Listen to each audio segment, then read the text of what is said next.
Fala pessoal, tudo bem? Eu sou o João Paulo, estudante de Cinema e Audiovisual, e esse é mais um vídeo do Clubinho do Saber em Casa, um projeto extracurricular da Sanca Social vinculado ao Instituto de Ciências e Matemática da Computação da USP. E como o dia 19 de junho é o dia do Cinema Nacional, hoje eu vou falar um pouquinho com vocês sobre as animações brasileiras.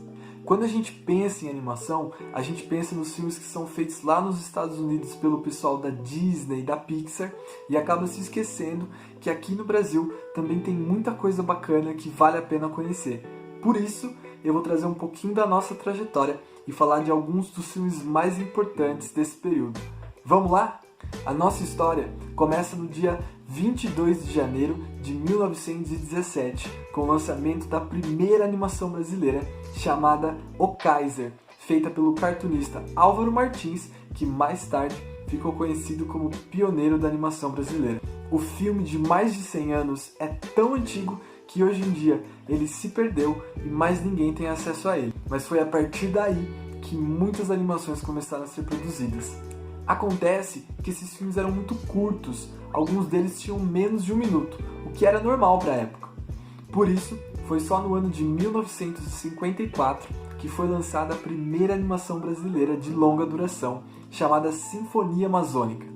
O filme, dirigido por Anelio Latini, conta a história do índiozinho Curumim, que vai conhecer 7 lendas da floresta amazônica. O interessante desse filme é que ele levou 6 anos para ser feito. Tudo isso por conta dos poucos recursos que o Anelio tinha para terminar. Inclusive, ele fez sozinho todos os mais de 500 mil desenhos necessários para fazer o filme. Tudo isso dentro do menor estúdio de animação do mundo naquela época. Porém, ele era inteiro em preto e branco. A primeira animação brasileira inteira colorida só ia aparecer lá no ano de 1971 com o lançamento de Presente de Natal, que contava com mais recursos do que Sinfonia Amazônica. Logo em seguida, em 1972, foi lançado o filme Piconzé, que se passa no sertão brasileiro, também inteiro colorido. E é claro que eu não posso falar de desenhos brasileiros sem falar dessa turminha que saiu dos gibis para as telonas. Óbvio que eu tô falando da Turma da Mônica. O sucesso dos gibis eram tantos na década de 80 que o criador Maurício de Souza decidiu levar a galerinha para os cinemas. Foram aí que surgiram clássicos como As Aventuras da Turma da Mônica, A Princesa e o Robô e Turma da Mônica e a Estrelinha Mágica. Os personagens são tão queridos pelo público que até hoje são feitas inúmeras produções da Mônica e sua turminha. Todos esses filmes são de uma importância gigantesca para a nossa produção nacional, mas existe um em específico que possui uma importância mundial, e eu estou falando de Cassiopeia, lançado em 1996.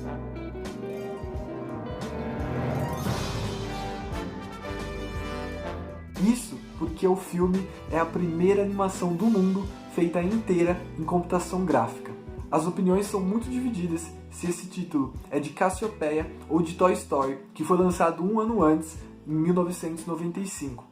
Acontece que quando Toy Story começou a ser feito, Cassiopeia já tinha 40 minutos de filme pronto e terminou depois, devido aos poucos recursos quando comparados com a produção estadunidense. Independente disso, o resultado ficou ótimo e revolucionou a maneira de se fazer animação no mundo. A partir daí, o governo começou a investir mais no cinema nacional e ficou mais fácil de se fazer filmes, inclusive animações. E é por isso que a partir dos anos 2000 nós temos tanta coisa bacana sendo feita, como por exemplo, O Grilo Feliz, que gastou quase 1 tonelada de papel para ser feito. O sucesso foi tão grande que no ano de 2009 foi lançada uma sequência chamada O Grilo Feliz e os Insetos Gigantes, feita também inteira em computação gráfica, assim como foi Cassiopeia.